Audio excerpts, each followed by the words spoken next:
So hello everyone, we're here on Debatable Physics as part of the Physics Film Makers, and today we're talking about how jobs are expected to change in the future and some of the factors influencing this, like climate change, artificial intelligence and women in STEM. So I think we should start by introducing ourselves. I'm Rachel Scott. I'm going into my second year undergrad studying natural sciences. I'm doing biomedical sciences and medical physics. Hi, I'm Maurane I'm going into my third year studying natural sciences. I'm doing astrophysics and history and philosophy of science. Hi, I'm Cristina going into my third year studying medical physics.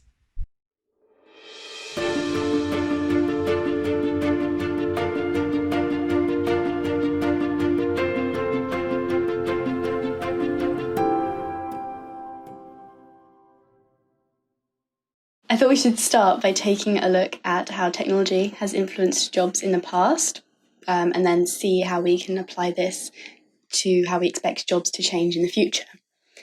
There have been many advances in technology in the past, such as mechanisation, electricity, and the internet. Historically, these have created more jobs than they have made obsolete.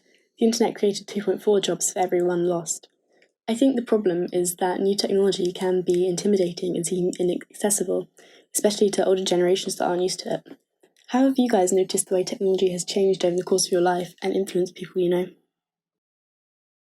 Looking at the current example of 5G, there's a lot of people who disagree with it, saying that there weren't enough studies on how it would impact the environment.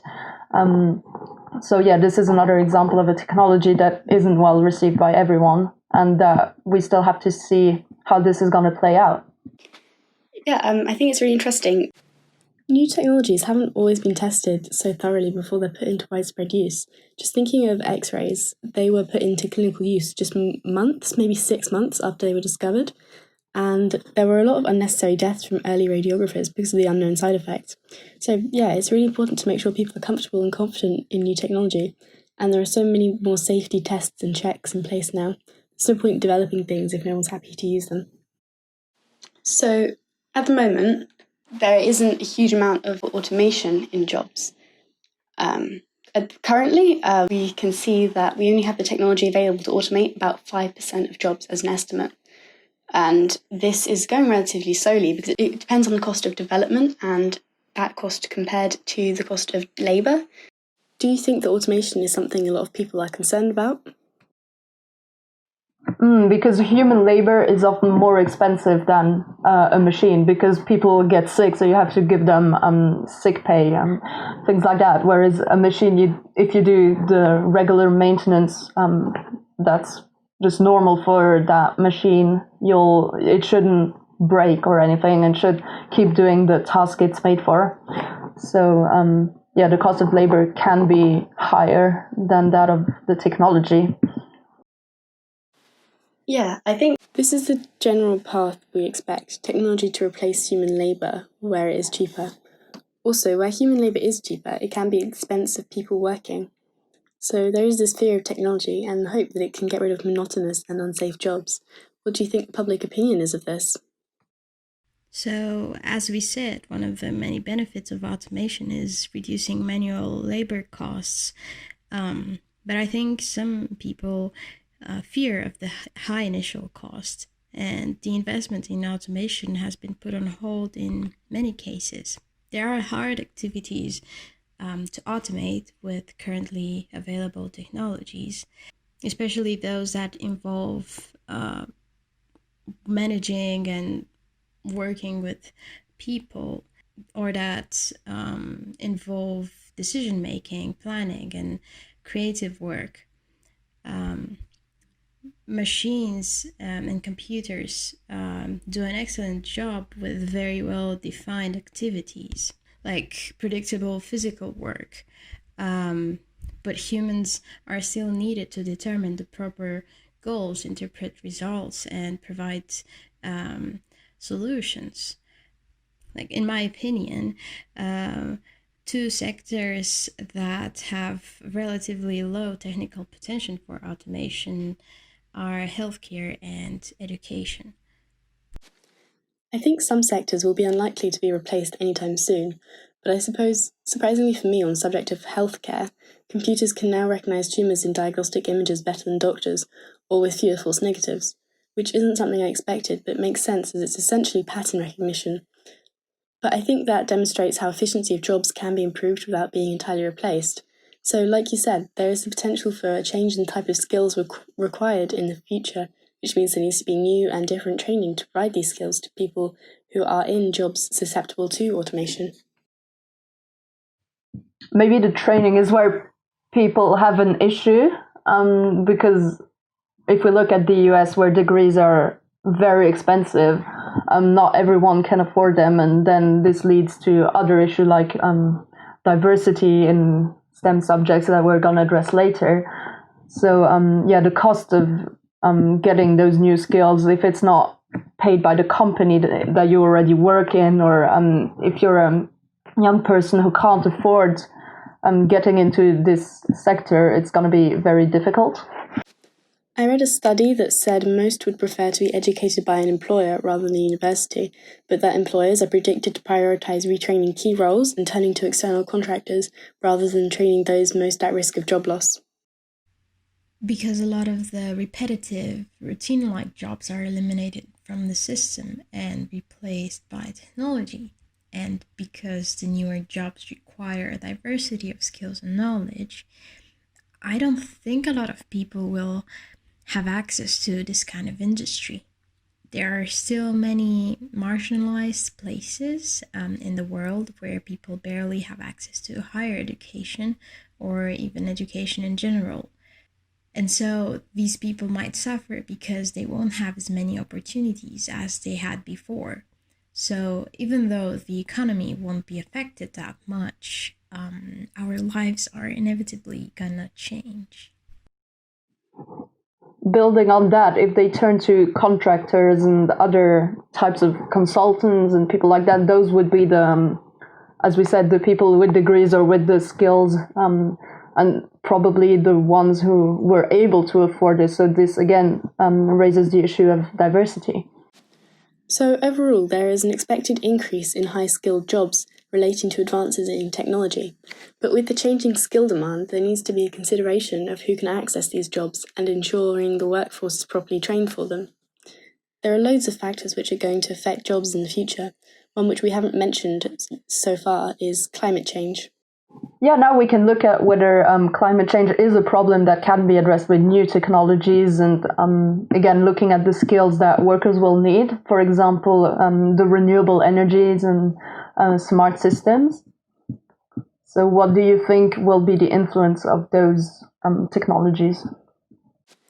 I think one of the most obvious effects of having this increased technology is that we need to develop it, which requires a lot of research and testing, which would create certain types of jobs. Another way to look at it is that climate change is also going to cause damage, which may get rid of whole industries. So one of the technologies that could help mitigate climate change would be geoengineering, and that would mean just influencing the Earth at a large scale. What do you think about that? Do you think it's a good way to address the problem, or is it just a way to ignore the problem and try and fiddle with the climate even more? So in a sense, the question would be, should we take the risk to put into use those geoengineering technologies? They have the potential to work and create jobs and, more importantly, safety, but it depends a lot on how thoroughly the costs and benefits are researched and tested. But actually building these technological devices will require resources.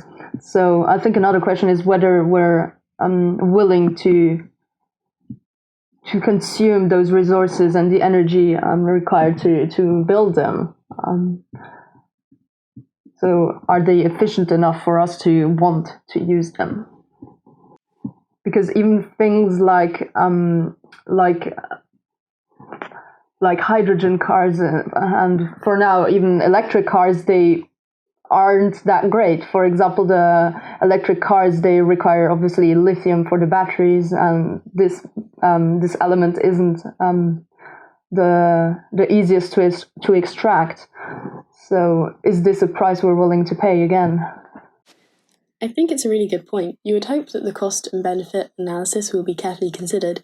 In my opinion, like with the example of cars, the alternative seems to be much more damaging.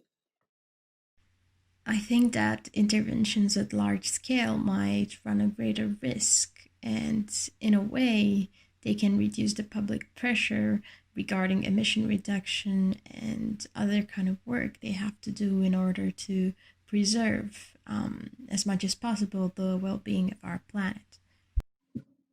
Yeah, to echo what you were just saying, maybe what needs to change is people's behavior rather than us trying to put in technologies to absorb carbon or things like that. So that, I suppose, that would be done with trying to gain awareness from the population as a whole. Yeah, definitely. Although I think awareness is now quite wide, and also the evidence has been presented to the public many times. So the question is, why is there no one acting? Why do we still let big companies, do their own thing and don't stop them in their polluting activities? I think there is a sense of isolation where individuals feel helpless as small things you can do to help, like recycle or walk instead of taking a car, just don't seem to make an impact compared to the huge power of some companies. Yeah, and I think companies will have to adapt their practices, and that would also obviously affect the people who work there, the employees. So again, that's the way the job sector is going to change. Not just to build new technologies that companies might want to use, more sustainable technology, but also to make sure other practices like import and export become more efficient or less polluting. So another thing that we haven't yet talked about is about genetically modifying humans or other medical interventions. As you both study medical physics, is there anything that you know about this topic or that you think could be dangerous or beneficial? Well, medical physics doesn't really target genetics. It has more to do with imaging. But I think everyone knows that we can now apparently customize the ways our kids look before they're even born by genetically modifying the embryo. For example, if a parent wants his kid to have blue eyes, well, now that's possible. But coming back to your question on how we can engineer human beings to be more energy efficient, I saw some of the proposed modifications, which are quite simple and non-invasive. For example, many people wish to give up meat for ecological reasons, but their lack of willpower stops them from doing this on their own. I read one paper that suggests that such individuals could take a pill that would trigger nausea upon the ingestion of meat, which would consequently lead to an aversion to meat eating. However, other techniques seems to be more controversial. For instance, the paper suggests that parents could make use of genetic engineering or hormone therapy in order to birth smaller children who will automatically be less resource intensive. And you would wonder why someone would want to do that. Well, some of the reasoning includes the fact that each kilogram of body mass requires a certain amount of food and nutrients, and so obviously a larger person will soak up more food and energy over the course of a lifetime. There's also other less obvious ways in which larger people consume more energy than smaller people. Like, for example, a car uses more fuel per mile to carry a heavier person. Clothes for larger people require more fabric, and so on? Well, as we said, we need a diversity of people working in the different companies. We've talked about how it's important for AI, and obviously AI is going to play a big role in the future. So, and even now it already does. So we need a variety of people to work with that. So if we start modifying humans or having our babies according to our own preferences, this could pose a threat to that diversity that we need. What do you think? With genetically modifying humans, there's two ways to look at it: to increase the quality of life by getting rid of a disease, or to make a superficial preference change like eye colour. I think it can be quite a fine line between the two, and I personally think the main consideration should be to what extent quality of life is affected. How ethical is it to do an unnecessary modification which carries its own risks on an embryo? It has the potential also to decrease diversity in the population. So on a slightly different note, maybe we can look at how climate change will impact the working conditions rather than just the job market. So on one hand, it's estimated that climate change will result in 410,000 lost jobs by 2050 in the EU alone. And other effects it's going to have, obviously there's air pollution and more heat stress. We're going for the heat wave every summer now. So this would really impact workers. Can you think of any other examples? Well, I suppose working conditions ties into changes in the environment, like which would affect tourism, like the Great Barrier Reef. Yeah, and in the same report that said that 410,000 jobs would be lost in the EU, they said that retail and tourism would be the sectors that are most affected by climate change and would have to adapt. And they should start adapting as soon as possible, basically. And another important sector would be agriculture. Obviously, if we keep overexploiting soils and fisheries, and there's still cases where farm animals are used for meat are mistreated. So this would undermine the livelihood of many workers, don't you think? And an interesting point that sort of transitions to our next topic about women in STEM is that possibly women are more affected by heat stress, especially pregnant women are advised to avoid heat stress. So if the world becomes warmer, this is going to affect pregnant women and childbirth and the next generation. So and as well, body size matters, and women are typically shorter and would be affected more. So let's see if that has an impact about women going into STEM.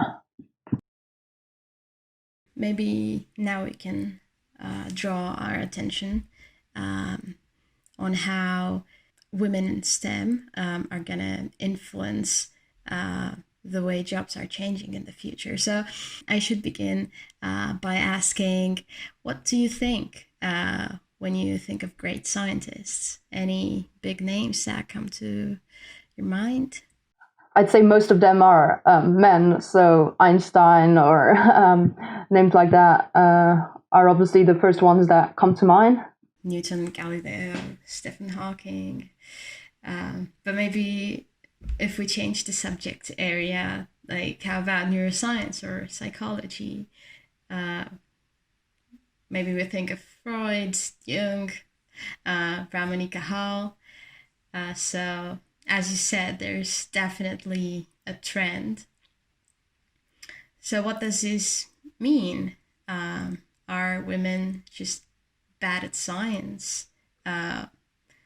After all, what does it actually take to be good at scientific research? Because I don't think it's just about how good you are at solving algebra or physics problems. I think there are a lot of other aspects that come into play, like creativity, organization, communication. So one obvious reason why women didn't do much science before the 20th century, I'd say, is that they wouldn't have access to the schools or universities where they could learn the basics of maths, physics, and other STEM subjects. So, of course, you can always self-teach, but that was much harder for them. Often they almost belonged to their fathers and later to their husbands, so it would be very difficult to have this independence I think independence is a very important skill to become a good scientist, a good researcher. Yeah, and all of these skills are definitely not gendered. As you said, we know that throughout years women have been interested in science, but their contributions have been historically undervalued. So everyone probably heard of Marie Curie, who was one of the most famous scientists of her time and who investigated radioactivity alongside her husband, Pierre. She was awarded 2 Nobel Prizes in 2 separate sciences, physics and chemistry, and she discovered 2 new elements, which we now know as polonium and radium. And she was also rejected by the French Academy for being a woman. Despite the sexism she faced, she still managed to get recognized. But how many other women did not? I can give you one more example. Rosalind Franklin is mainly remembered for her photograph 51, which is a beautiful X-ray diffraction image of the DNA, which was crucial in unlocking the secret of life. So when doing her research, Rosalind was not prepared to draw premature conclusions and set aside that now photograph 51 and continued with her work. She showed this photograph to the geneticist James Watson, who was working alongside a biophysicist named Francis Crick. So it turned out that Watson and Crick took the Nobel Prize in 1962 without acknowledging Rosalind, who died from ovarian cancer in 1958. There are many other examples. This is, related to what you said, like Einstein's wife, who he met at university, and she dropped out, but continued collaborating with him on his work, even though the papers were only published under his name. We can see that sexism is still a major issue. Women are still perceived as being less able when it comes to science and technology. Linked to what you mentioned earlier about Einstein's wife, women do the majority of unpaid work, like childcare, cleaning, and looking after relatives. So there's less time and support for other work. I was about to say that in a bit, but yeah, definitely women are dealing in a way with a lack of support because it is known that women are paid statistically less in their careers than men are. So sometimes it is expected for women to give up her job and, care for her kid so that the husband, who earns more, would go to work. So yeah, definitely sometimes it is difficult for women in STEM fields who have children to find a good balance between their careers and their family. Yeah, going back to the topic of children, obviously women are the one having children, so that means for the company to give them a few months off when they have their child. So I think that's something that companies are very well aware of, and therefore in some cases that means they would favor a man over a woman who has the same qualification. And that's where women would need more support because, having children is just how how it works. That's not something we can change. So therefore, that's where support will be needed for women. Yeah, so going more into the statistics, we can see that for women have been underrepresented in STEM, so in science, technology, engineering, and mathematics, both in university courses and in occupations. So I have here in front of me some recent UCAS data, and I want to take a closer look at some women in STEM statistics. So I have a graph here from 2017 to 2018 courses, and looking at the physical sciences, I can see that women represent only 39% of the total students.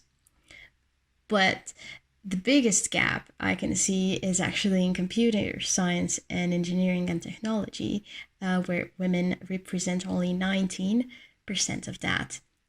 And unfortunately, I can see this trend going on for the past 3 years or so. So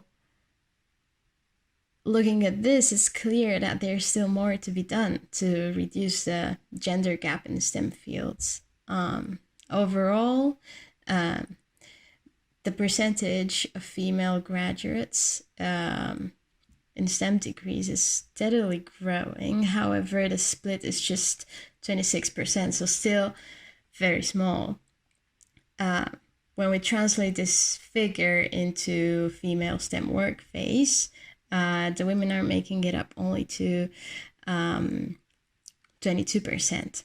So yeah, like I said, computer science and engineering and technology fields show the largest gender imbalances from current students to work-face figures. So some work still has to be done in order to encourage women to both study the subjects and transition into work-face. Now, because we're all studying physics, it seems like physical science-related degrees have seen a year-on-year increase in the number of female graduates, showing that, these efforts have been in a way successful. I think a counterexample where women are actually more in a STEM field would be nurses and midwives, because, I guess it's also traditionally that's the jobs that women would be allowed to do. So obviously childbirth is, again, something quite feminine, and therefore their midwives have often been women. So that's a counterexample for that. Yeah, this definitely has to do with stereotypes, which I'll talk about more in a bit. But first, I wanted to point out just a bit more on the statistics. I found this female to total ratio of Nobel prizes between 1901 and 2017. For example, in physics, there are only two women out of 207 people that have been awarded a Nobel Prize, whereas in medicine, for example, there's been 12 Nobel Prizes awarded to women out of 214 people. So like it's a bit better, but it's obviously not even half or the majority. So I guess we can look at some of the explanations for low representation of women, because you already mentioned some, and maybe some of the girls or women that are listening to us now can relate to some of the things I'll mention. And obviously, if you have some other suggestions, you can add to what I'm gonna say. But I think we're gonna split this into two, so societal and psychological reasons. First, maybe we can look at discrimination. There's been this study where students were applying for a lab manager position for the science faculty of their university. And the materials were the same for each participant, but each application was randomly assigned either a male or female name. What the researchers found was that the faculty members rated the male candidates as both more competent and more hireable than the female's candidate, despite applications being otherwise identical. So why do you think this happens? Why do you think if the individuals are given information about a prospective student's gender, they may infer that he or she possesses traits consistent with stereotypes for that gender? Not really why, but just to add on, this is a self-perpetuating cycle that we grow up with and we learn to expect. So what I mean is that we all have these biases and it takes more than just noticing them to make a change. Women in STEM fields may not fit someone's conception of what a scientist or an engineer should look like, and thus may be overlooked or penalized. As Maureen said, not only women are affected by these stereotype issues, but men as well. There's historical evidence that women pile up to male-identified occupations once the opportunities are available, but examples of occupation changing from predominantly female to predominantly male are quite rare. I think there are a few existing cases, such as medicine, but I don't think this is necessarily a redefinition of the occupation, as in medicine is not now just masculine appropriate. Maybe another thing is a more psychological explanation. So maybe even in school, teacher can create gendered perceptions of STEM subjects. And as we said, role models, historical role models of scientists are mainly male. So again, this can create a disbalance in the students' perceptions, and therefore women will be less confident in their abilities. Yeah, definitely. From my own experience, I don't want to say anything too controversial, but in my high school, teachers often gave boys more opportunity to figure out the solutions to a problem by themselves, while telling the girls to follow the rules. And I think this also has to do with innate versus learned skills. So some might consider that both teachers and students have to require more innate talent than skills that can be learned in order to study STEM, combined with a tendency to view women as having less of the required innate abilities. Some researchers propose this can result in assessing women less qualified for STEM positions. Lastly, maybe we can look at how this gender gap can be reduced. What do you think it can be done?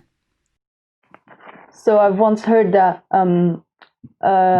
you mentioned the pay gap, so that would be filled in all sectors in 100 years' time. But obviously, we would like that to be sooner.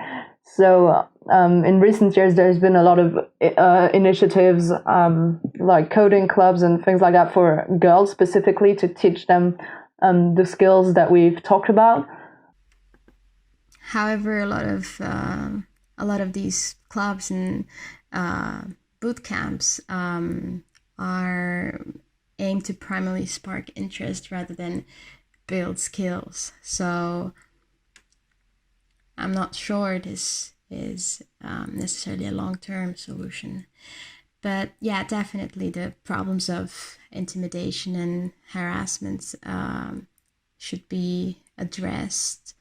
And I think there's a lot of encouragement and empowerment that should be done. I think that if it was that easy, people would have figured out how to solve it already. So there are definitely many more aspects that can influence how jobs will evolve in the future. Another example that comes to my mind now is based on the current situation everyone has to deal with right now, this pandemic. So definitely working from home and remote working started being more and more common. And I personally think this is just the beginning of it. We hope that you enjoyed listening to us today. We are by no means experts, and what we've discussed today is based on our own opinions and on the probably very limited research that we've done. We will include links to some of the information that we've mentioned today, as well as to some other further resources if you're interested to read more about this. We're the Phys Film Makers, and you've been listening to Debatable Physics Podcast.